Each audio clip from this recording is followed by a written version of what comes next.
Hello viewers, कैसे हैं आप सब। Welcome to my channel T Lex Legal. Myself Danish Siddiqui advocate and I am here to discuss the Indian penal code 1860 for the purpose of prelims exam of PCSJ and APO। So कल हम लोगों ने discuss किया था section 52 तक, जो कि हम लोगों ने कंप्लीट कर लिया था चैप्टर 2 पूरा। तो आज हम लोगों की कोशिश रहेगी कि हम लोग चैप्टर 3 जो कि पनिशमेंट से डील करता है वो पूरा ही पूरा हम कंप्लीट कर सकें। तो चलिए आइए हम शुरू करते हैं section 53। So section 53 talks about the punishment. तो ये कहाँ से कहाँ तक डील करता है। सबसे पहला इम्पॉर्टेंट क्वेश्चन ये है, पनिशमेंट का जो चैप्टर है वो चैप्टर 3 में है और सेक्शन 53 से लेके 75 तक ये आपका डील करता है। तो चलिए हम जो है पढ़ते हैं section 53 punishments. The punishment to which offenders are liable under the provisions of this code are: first, death; secondly, imprisonment for life; thirdly, जो कि omit कर दिया गया था; फिर fourthly, imprisonment which is of two description, namely rigorous, that is with hard labor, and simple; fifthly, forfeiture of property; sixthly, fine।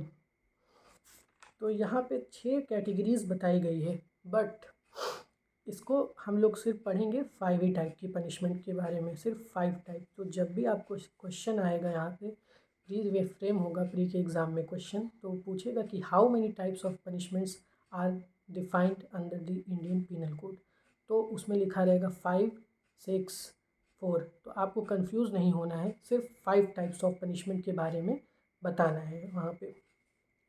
होता क्या है कि जैसे कि अगर आप अदर स्टेट, एक चीज़ मैं और क्लियर कर दूं, जैसे राजस्थान का एग्ज़ाम जो होता है PCSJ का, तो वहाँ पे वो लोग 6th ही मानते हैं, 6th यहाँ पे माना जाता है राजस्थान में। बट अदर स्टेट में ये 5 टाइप्स ऑफ पनिशमेंट, अगर आप 5th पे लगाएंगे 5 टाइप, तो वो आपका सही होगा। बट राजस्थान के लिए वो 6th ही मानते हैं कि there are 6 types of punishment. So इसी को हम लोग मेनली मतलब हम लोग याद रखेंगे 5th। इन जनरल हम लोग 5th याद रखेंगे, बट अगर आप राजस्थान जा रहे हैं, वहाँ का PCSJ वगैरह दे रहे हैं, वहाँ पे अगर इस तरह का क्वेश्चन फ्रेम हो रहा है, तो आप लोग याद रखेंगे कि ये 6 टाइप का होता है वहाँ पे। ठीक है, तो यहाँ पे हो गया rigorous, that is with hard labour. तो ये तो आप खैर जानते ही, हार्ड लेबर वगैरह जैसे कि आपका हो गया लकड़ियाँ काटना हो गया, फिर आपका जो है चक्की में आटा पीसना हो गया, बाकी ये हार्ड लेबर में आ जाएगा। सिंपल में जैसे कि नॉर्मली आपका अखबार तय करना हो गया, कपड़े तय करना हो गया, ये सिंपल में आ जाएगा। तो जो पनिशमेंट का कॉन्सेप्ट है, it is mainly to protect the fundamental social values in the society, इसीलिए ये इन्फ्लिक्ट की जाती हैं। तो अब हम लोग आगे बढ़ते हैं सेक्शन। इस पे एक आप वो लिख सकते हैं, एक केस लॉ यहाँ पे आप लिख सकते हैं, किशोर वर्सेस स्टेट ऑफ दिल्ली, 1999 का ये केस है। इसमें कहा गया था capital punishment is given in rarest of the rarest case. ये आप लिख सकते हैं, ये हो गया। बाकी फिर आगे बढ़ते हैं हम लोग, 53A हम लोगों को नहीं पढ़ना है। फिर हम लोग आते हैं सेक्शन 54 पे, commutation of sentence of death. अब हम लोग समझेंगे कम्यूटेशन का मतलब क्या होता है। कम्यूटेशन इन द सेंस आप कह सकते हैं कि ये बदलाव, जैसे एक कोई हार्ड एंड पनिशमेंट है, उसका फॉर्म चेंज कर देना। लाइक एग्जांपल, जैसे कि डेथ पनिशमेंट है तो उसको लाइफ में कन्वर्ट कर देना, लाइफ इम्प्रिजनमेंट में कन्वर्ट कर देना। तो ये इसी का मतलब कम्यूटेशन होता है कि उसका फॉर्म जो है एक फॉर्म से दूसरे फॉर्म में उसको चेंज कर देना। तो ये हम लोग पढ़ते हैं, in every cases in which sentence of death shall have been passed, the appropriate government may, without the consent of the offender, commute the punishment for any other punishment provided by this code। तो ये कहता है कि appropriate government हम लोग पढ़ा गया था कि वो स्टेट गवर्नमेंट या फिर सेंट्रल गवर्नमेंट, तो वो विदाउट द कंसेंट, बगैर एक्यूज के, ऑफेंडर के कंसेंट के, इसको चेंज कर सकती है, कम्यूट कर सकती है एक फॉर्म से दूसरे फॉर्म तक। वो डिपेंड करता है fact and circumstances of the case, but mainly होती नहीं है डेथ, बहुत ही कम ही चांसेस रहते हैं जिसमें कि ये पूरी कम्यूट हो जाए। बाकी और पर इससे रिलेटेड हम लोग कॉन्स्टिट्यूशन में और बेहतर अंडरस्टैंडिंग, ये कम्यूटेशन हो गया, रेमिशन हो गया, रिप्राइव हो गया, रिस्पाइट हो गया, ये सारी हम लोग जो है इस तरह के जो ये टर्मिनोलॉजी है कॉन्स्टिट्यूशन में हम लोगों को और डीपली बहुत डेप्थ में अच्छे से पढ़ने को मिलेगी। तो ये आपका सेक्शन 54 हो गया। फिर हम लोग आते हैं section 55, commutation of sentence of imprisonment for life. तो यहाँ पे ये कम्यूटेशन किसकी तरह है, sentence of imprisonment for life की क्या कम्यूटेशन होगी। आइए अंदर पढ़ते हैं। In every case in which sentence of imprisonment for life shall have been passed, the appropriate government may, without the consent of the offender, commute the punishment for imprisonment of either description for a term not exceeding 14 years। तो ये मतलब कह रहा है कि commutation for life मतलब imprisonment for life को हम किस में कन्वर्ट कर सकते हैं, तो ये 14 ईयर तक कर सकते हैं। बट इसको हम लोग पढ़ेंगे section 433A of criminal procedure code 1973। ये बताता है कि रेस्ट्रिक्शन ऑन पावर ऑफ रेमिशन और कम्यूटेशन इन सर्टेन केसेस। इसका हम आपको बताते हैं, जैसे कि मान लीजिए एक किसी को अवॉर्ड हुई है, डेथ पनिशमेंट हुई है किसी को, तो वो डेथ को जब वो करना चाह रहा है लाइफ इम्प्रिजनमेंट में कम्यूट, लाइक एग्ज़ाम्पल कि लाइफ इम्प्रिजनमेंट में डेथ को वो कन्वर्ट कर रहा है, तो वहाँ पे उसको मिनिमम 14 ईयर्स की इम्प्रिजनमेंट काटनी ही पड़ेगी। 14 ईयर्स से कम नहीं होनी चाहिए, not be less than 14 years. तो ये सेक्शन 55 आपका हो गया। फिर आपका 55A वही डेफिनेशन ऑफ एप्रोप्रिएट गवर्नमेंट, ये हेडिंग देख लेना है। फिर 56 नहीं पढ़ना है हम लोगों को। अब आते हैं सेक्शन 57 पे, जो कि बहुत ही इम्पॉर्टेंट है ये, क्योंकि आने वाले में जब भी हम लोग पढ़ेंगे, जब आप आगे चल के मैजिस्ट्रेट बनेंगे, तो इस सेक्शन का यूज़ करना आपको जानना बेहद ज़रूरी है, सेक्शन 57 का यूज़ करना। तो आज आप बहुत ही अटेंटिव रहिएगा इस पे, जो हम आपको बताने जा रहे हैं, समझाने जा रहे हैं, क्योंकि ये बहुत ही इम्पॉर्टेंट है। आगे चल के चाहे आप जब भी मैजिस्ट्रेट बनते हैं आप, तो ये बहुत ही इम्पॉर्टेंट है इन calculating the terms of punishment. जब आप पनिशमेंट देंगे तो इसका बहुत ही आपको यूज़ करना रहेगा। तो आइए पढ़ते हैं fraction of terms of punishment. In calculating fractions of terms of punishment, imprisonment for life shall be reckoned as equivalent to imprisonment for 20 years। अब देखिए बहुत लोग यहाँ पे इसको बहुत मिसकंसेप्ट यहाँ पे हो जाता है। वो मिसकंसेप्ट ये हो जाता है कि लोग समझते हैं कि imprisonment for life is equal to 20 years, but ऐसा एक्चुअल में नहीं है। सिर्फ हम लोग for the purpose of calculation 20 years को, लाइफ इम्प्रिजनमेंट को 20 ईयर्स हम लोग मानेंगे for the purpose of calculation only. Like example मैं आपको देता हूँ। फॉर एग्ज़ाम्पल जैसे कि मान लीजिए आपको कैलकुलेट करना है, आप ये सेक्शन 57 को हम लोग कनेक्ट करके पढ़ेंगे सेक्शन 511 से, अटेम्प्ट टू कमिट ऑफेंसेस। तो यहाँ पे क्या रहता है, जैसे कि आईपीसी के अंदर कितने ऐसे प्रोविज़न्स हैं जिसका अटेम्प्ट, जिसकी पनिशमेंट की अटेम्प्ट एक्सप्रेसली डिफाइंड नहीं है। फॉर एग्ज़ाम्पल जैसे कि आपका थेफ्ट है, थेफ्ट की पनिशमेंट है 379, बट आपको पूरे आईपीसी में कहीं भी अटेम्प्ट टू थेफ्ट की पनिशमेंट नहीं मिलेगी। तो जिसका एक्सप्रेस प्रोविज़न नहीं दिया है, जिसके अटेम्प्ट की पनिशमेंट की, वो कहाँ पे आप जाएंगे 511 में। 511, तो 511 में अटेम्प्ट की पनिशमेंट बताई गई है कि अटेम्प्ट की पनिशमेंट क्या होगी। तो एक बार आप लोग खोल लीजिए 511। तो 511 की जब हम बात करते हैं, तो 511 की अगर आप पनिशमेंट निकालेंगे अटेम्प्ट की, ऐसे अटेम्प्ट की जिसका एक्सप्रेस प्रोविज़न नहीं दिया हुआ है पूरे आईपीसी में। तो जैसे कि मैंने बताया कि आपका थेफ्ट हो गया, अटेम्प्ट टू कमिट थेफ्ट। तो नॉर्मल मतलब थेफ्ट सिंप्लिसिटर आपकी सेक्शन 379 में पनिशमेंट है, बट कोई अगर अटेम्प्ट कर रहा है थेफ्ट का, तो वो सेक्शन 511 के प्रोविज़न के अकॉर्डिंग पनिश्ड किया जाएगा। तो इसमें देखिए बस हम बीच का पढ़ते हैं 1/2 of the longest term of imprisonment provided for that offence. मतलब कि जैसे कि मान लीजिए कोई एक ऑफेंस है जिसकी पनिशमेंट है 3 ईयर्स से लेके 7 ईयर्स तक, तो वो ऑफेंस जो है उसका अटेम्प्ट हुआ है, बट उसका एक्सप्रेस प्रोविज़न नहीं दिया हुआ है उसके अटेम्प्ट की पनिशमेंट का। तो यहाँ पे ये कह रहा है कि मैक्सिमम ऑफ दैट ऑफेंस की जो पनिशमेंट है, जैसे कि 7 ईयर्स मैक्सिमम है, तो मैक्सिमम की हम लोग क्या कर लेंगे, 1/2 कर देंगे 511 के अकॉर्डिंग। तो 511 की अकॉर्डिंग 7 ईयर्स का 1/2 हम लोग कर देंगे। तो 1/2 आपका कितना हो गया, 1/2 आप लोगों का हो गया 3.5 साल। तो ये तो नॉर्मल आपका निकल जाएगा कि जहाँ पे अटेम्प्ट की नहीं दी पनिशमेंट दी हुई है, तो जो वो ओरिजिनल ऑफेंस है उसकी जो मैक्सिमम पनिशमेंट है उसका 1/2 कर दो 511 के अकॉर्डिंग। बट 57 कब आएगा, कम्स इन टू प्ले। मान लीजिए ये तो हो गया, बट कहीं कहीं ऐसे ऑफेंसेस भी हैं, इस तरह के ऑफेंस हैं जिसकी punishment maximum punishment life imprisonment है।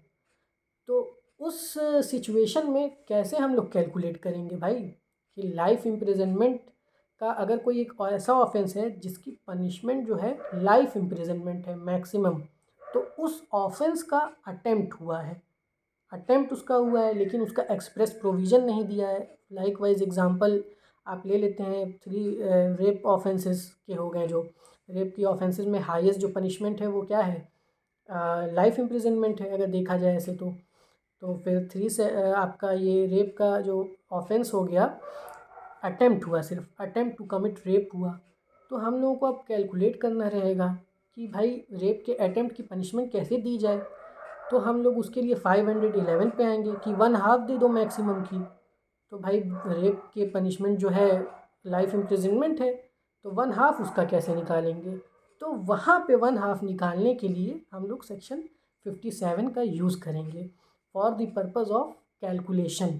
हम लोग रिकॉर्ड कर लेंगे लाइफ इम्प्रिजनमेंट को 20 ईयर्स, तो वहाँ पे मैक्सिमम जो है 20 ईयर्स वहाँ पे ले लिया जाएगा, क्योंकि उसका वहाँ पे अटेम्प्ट हुआ है, अटेम्प्ट टू कमिट रेप हुआ है, उसकी मैक्सिमम पनिशमेंट कितनी है, लाइफ इम्प्रिजनमेंट है। तो अब हम लोगों को उसका 1/2 निकालना है क्योंकि वो अटेम्प्ट है, और अटेम्प्ट कहीं पूरे आईपीसी में अटेम्प्ट टू कमिट रेप दिया नहीं है, तो 511 में हम लोग जाएंगे।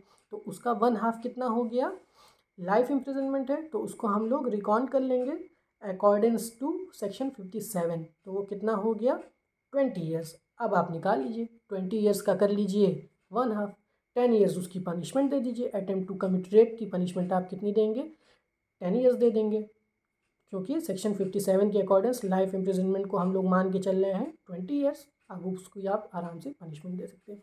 तो ये था कॉन्सेप्ट। तो इसको कोशिश करिएगा 2-3 बार इसको, ये वीडियो अगर आपको उतना नहीं ये समझ में आया होगा तो इसको रिवाइंड करके फिर से देखिएगा और समझने की कोशिश करिएगा कि क्या हम आपको ये कॉन्सेप्ट बताए हैं। 1-2 बार आप देखेंगे तो आपको ज़रूर ये समझ में आएगा। तो ये हो गया सेक्शन 57 का कॉन्सेप्ट। इस पर केस लॉ भी है। सबसे पहला केस लॉ है Mohammad Munna versus union of India 2005 का। इसमें सुप्रीम कोर्ट ने हेल्ड किया था life time imprisonment means rigorous life time imprisonment, this is not equal to 14 years और 20 ईयर्स। और एक किस्म केस लॉ है Duryodhan versus state of Orissa. इसमें कहा गया है life time imprisonment means life long imprisonment until the government reduces it. ठीक है, तो अब हम लोग आते हैं सेक्शन 60। सेंटेंस में भी in certain cases of imprisonment वोली और पार्टली, रिग्रेस और सिंपल। ये देखिए क्या बता रहा है, इसको पढ़ते हैं डायरेक्ट।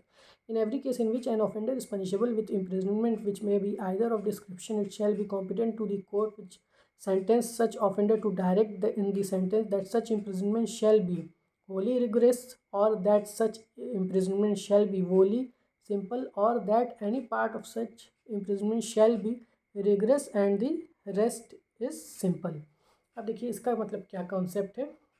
जैसे कि मान लीजिए सेक्शन 67 हम लोगों को ये बता रहा है कि कोई एक पनिशमेंट है, ठीक है, उसमें लिखा रहता है, आप अक्सर पढ़े होंगे, either description which may extend to this year to इतना ईयर्स।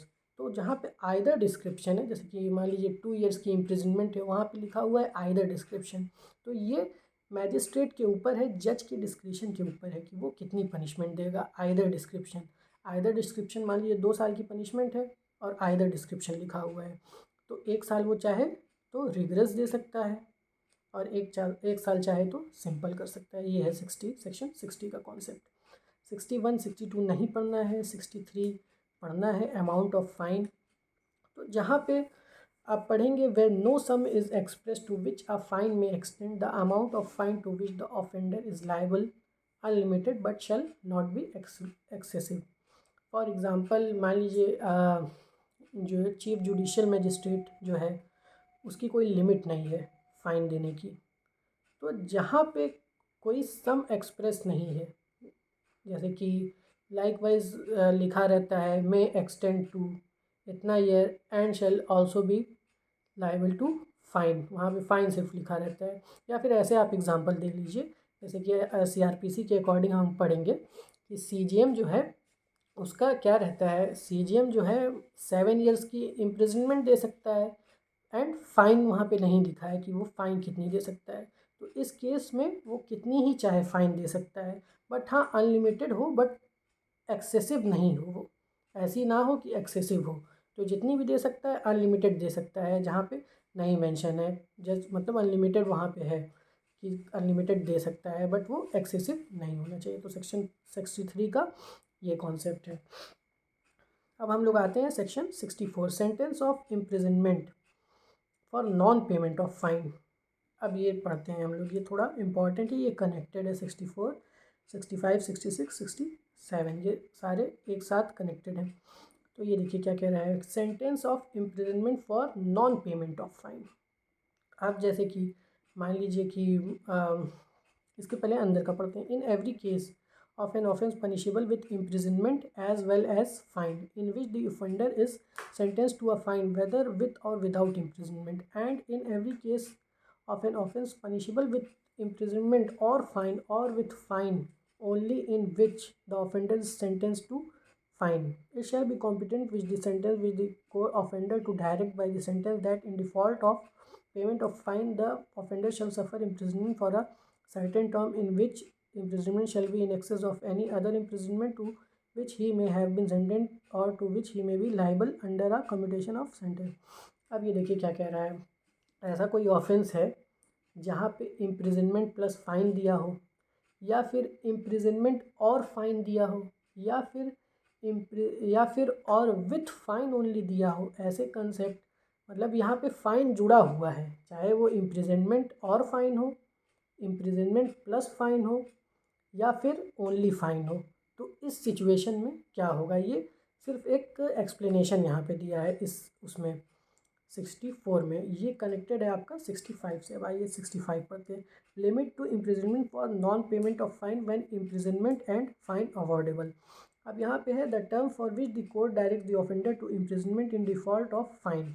अब ये इन डिफ़ॉल्ट मान लीजिए कि आपका जैसे कि है एक ऑफेंस है, उसकी पनिशमेंट है और फाइन भी है, तो वहाँ पे वो शख्स जो है फ़ाइन नहीं देता है, तो उस सिचुएशन में क्या उसको सज़ा मिलेगी, तो वो in additional to that imprisonment जो उसको मिली हुई है, क्योंकि उसके साथ फ़ाइन भी लगी हुई है इम्प्रिजनमेंट के साथ, तो फ़ाइन उसने नहीं दिया है, तो उस फ़ाइन के लिए भी वो इम्प्रिजनमेंट जाएगा। तो वो फ़ाइन कितनी होगी, 1/4 होगी। किसकी 1/4 होगी, जो उसको इम्प्रिजनमेंट मिली है। जैसे कि फॉर एग्ज़ाम्पल मान लीजिए imprisonment for a year of 2 years and fine of x कुछ भी मान लीजिए 500 रुपीज़ ऑफ फाइन, तो उसने फ़ाइन नहीं दिया, तो उस फाइन के लिए भी फिर उसको इम्प्रिजनमेंट है, तो वो कितनी हो जाएगी, 2 साल का 1 ईयर 1/4, 2 साल का 1/4 हो जाएगी उसकी पनिशमेंट। 1/4 आपका कितना हो गया, 2 साल का 24 महीने का आप निकाल लीजिएगा, 1/4 कर दीजिए 24 महीने का,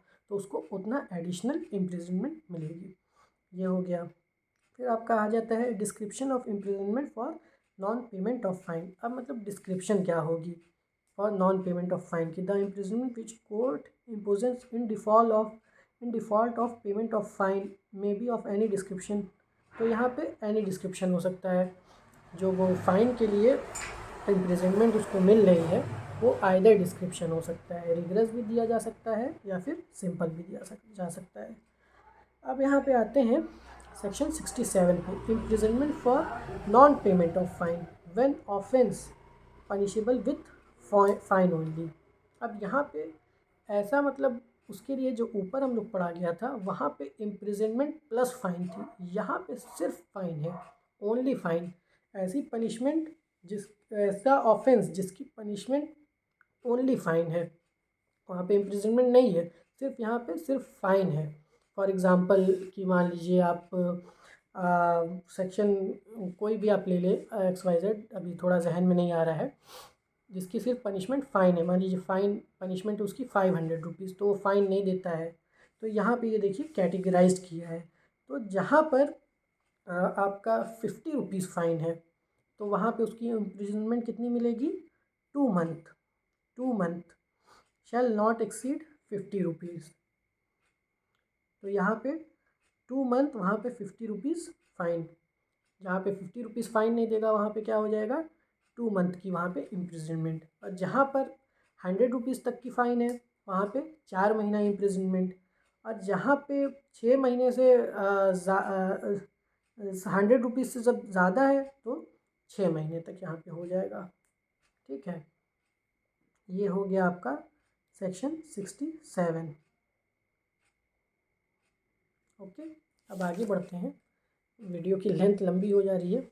section 68, imprisonment to terminate on payment of fine. तो यहाँ पे आपका क्या है, यहाँ पे आपका है फॉर एग्ज़ाम्पल मान लीजिए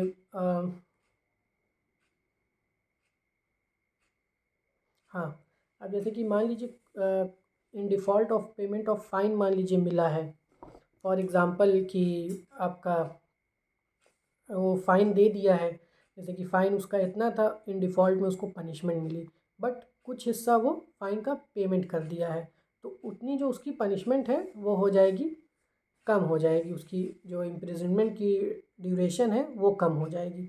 ये सेक्शन 68 कहता है, उतनी उसकी वो टर्मिनेट हो जाएगी। मान लीजिए फ़ाइन का प्रोसेस है, कुछ फ़ाइन दिया, कुछ रह गई, तो उतने टाइम की उसकी वो ख़त्म हो जाएगी इम्प्रिजनमेंट। ठीक है, ये सेक्शन 68 है। फिर आपका सेक्शन 69 है, termination of imprisonment on payment of proportion part of fine. So for example मान लीजिए इन डिफ़ॉल्ट में उसको क्या मिली, इम्प्रिजनमेंट मिली, 100 रुपीज़ के फ़ाइन के डिफ़ॉल्ट में उसको इम्प्रिजनमेंट मिली, और उसने जो है 50 रुपीज़ दे दिया। तो 50 रुपीज़ वो जैसे दिया तो 15 दिन जो है वो 1 मंथ में वो डिडक्ट हो जाएंगे, और वो सिर्फ 15 दिन की वो इम्प्रिजनमेंट पूरी करके बाहर आ जाएगा। ये है सेक्शन 69। फिर आपका आता है सेक्शन 70, ये नहीं पढ़ना है हम लोगों को, उतना इम्पोर्टेंट नहीं है ये। अब ये सेक्शन 71 है, limit of punishment of offence made up of several offences. ये रेड विथ हम लोग करेंगे सेक्शन 31 CRPC से। तो इसमें भी एज सच बहुत है इसमें समझने वाला, बट ये प्री पॉइंट ऑफ व्यू से इम्पॉर्टेंट नहीं है क्योंकि ये प्री में नहीं आता है, तो इसको भी हम लोग स्किप करते हैं। ये है समझने वाला but this is for the mains point of view. फिर हम लोग आते हैं सेक्शन 72। फिर 72 भी हम लोग करेंगे, इसको रेड विथ करेंगे, सेक्शन 221 CRPC से इसको रेड विथ करेंगे। तो ये भी आपका प्री के लिए नहीं इम्पॉर्टेंट है, प्री पॉइंट ऑफ व्यू से पढ़ाने में कोई हमें प्रॉब्लम नहीं है, पढ़ाने को हम पढ़ा सकते हैं, बट इस वीडियो की लेंथ भी लंबी हो जाएगी, प्लस ये इम्पॉर्टेंट नहीं है प्रीलिम्स के लिए। सो हम लोग आगे बढ़ते हैं सेक्शन 73। ये देखिए, ये बहुत ही इम्पॉर्टेंट है, इसको पढ़ना बहुत ज़रूरी है। तो यहाँ पे हम लोग पढ़ते हैं solitary confinement. Solitary confinement mainly ये क्या होता है, तो सॉलिटरी कन्फाइनमेंट हम लोग पढ़ेंगे, this type of confinement is specifically designed for disruptive prisoners who are at security risk. मतलब कई देखा होगा आपने, आप लोगों ने मूवीज़ वगैरह में देखा होगा कि कितने प्रिजनर्स रहते हैं जो बहुत ही वायलेंट रहते हैं, लड़ाई करने लगते हैं, लड़ने भिड़ने लगते हैं, एक दूसरे को जेल में ही काफ़ी मतलब वायलेंट क्रिएट करते हैं। तो ये उन लोगों के लिए होती है सॉलिटरी, एकांत में उन लोगों को किनारे रख दिया जाता है, किनारे बंद कर दिया जाता है। इंडिविजुअली उन लोगों को एक सेल में डाल दिया जाता है, तो उसी को सॉलिटरी कन्फाइनमेंट कहते हैं। तो इसका बस हम लोगों को ये सिर्फ एक चीज़ यहाँ पे इम्पोर्टेंट पढ़ना है, वो है a time not exceeding 1 month if the term of imprisonment shall not exceed 6 month. तो यहाँ पे जब जब आप पढ़ेंगे 1 मंथ वहाँ पे रहेगी solitary confinement where the imprisonment not less than 6 month. जहाँ पे 6 महीने की इम्प्रिजनमेंट उसको मिली हुई है और उसको सॉलिटरी कन्फाइनमेंट में डालना है, तो 1 मंथ से ज़्यादा नहीं रखा जाएगा। फिर 2 मंथ वेयर द इम्प्रिजनमेंट जो है 6 महीने से ज़्यादा है, वहाँ पे कितना हो जाएगा, 2 मंथ्स हो जाएगा। 6 महीने से ज़्यादा और 1 साल से कम, वहाँ पे 2 मंथ सिर्फ डालेंगे। फिर उसके बाद जो है 3 मंथ्स उसको सॉलिटरी कन्फाइनमेंट में रखा जाएगा। किस सिचुएशन में, जहाँ पे उसको इम्प्रिजनमेंट मिली हुई है अबव 1 ईयर। बस ये कॉन्सेप्ट है इसका। इस पे 2 केस लॉ है, ये लिख लीजिए आप चाहें तो, सुनील बत्रा वर्सेस दिल्ली एडमिनिस्ट्रेशन। फिर थर्ड है Charles Sobhraj versus superintendent jail, ये आप लिख लीजिए। फिर आपका आता है section 74 limit of solitary confinement. ये बस हम लोगों को हेडिंग याद रखना है, इसके अंदर से कभी कुछ नहीं आता है प्रीलिम्स में, only for heading we have to remember this section. अब आते हैं हम लोग सेक्शन 75 पे, enhance punishment for certain offences under chapter 12 और चैप्टर 17 आफ्टर प्रीवियस कॉन्विक्शन। तो ये भी हम लोगों को नहीं पढ़ना है, सिर्फ सेक्शन 75 में ये याद रखना है कि it deals with the provision of enhance punishment. So यहाँ तक का हम लोगों का आज का जो टारगेट था वो पूरा हो गया है। और इन दी अपकमिंग सेशन हम लोग जो है डिस्कस करेंगे आपका जनरल एक्सेप्शन, जो कि डील करता है सेक्शन 76 से टू 106 तक। तो हम लोग कोशिश करेंगे कि सेक्शन 76 से सेक्शन 95 तक जो है जनरल एक्सेप्शन है वो पूरा कर लें, जहाँ तक मेरा मतलब कोशिश रहेगी। I will try my best to यहाँ तक कवर कर सकें। उसके बाद फिर हम लोग जो है राइट ऑफ प्राइवेट डिफेंस पढ़ेंगे। सो यहाँ तक का आज ये वीडियो था। तो अगर आप लोगों को ज़रा भी ये सेशन इन्फॉर्मेटिव लगा है, अच्छा लगा है, आप लोगों को समझ में आया है, तो प्लीज़ इसको लाइक करिएगा, सब्सक्राइब करिएगा और अपने दोस्तों में शेयर भी करिएगा। तो आप लोगों से मिलते हैं नेक्स्ट वीडियो में। Till then thank you so much, शुक्रिया, and meet you in the next session. Bye bye.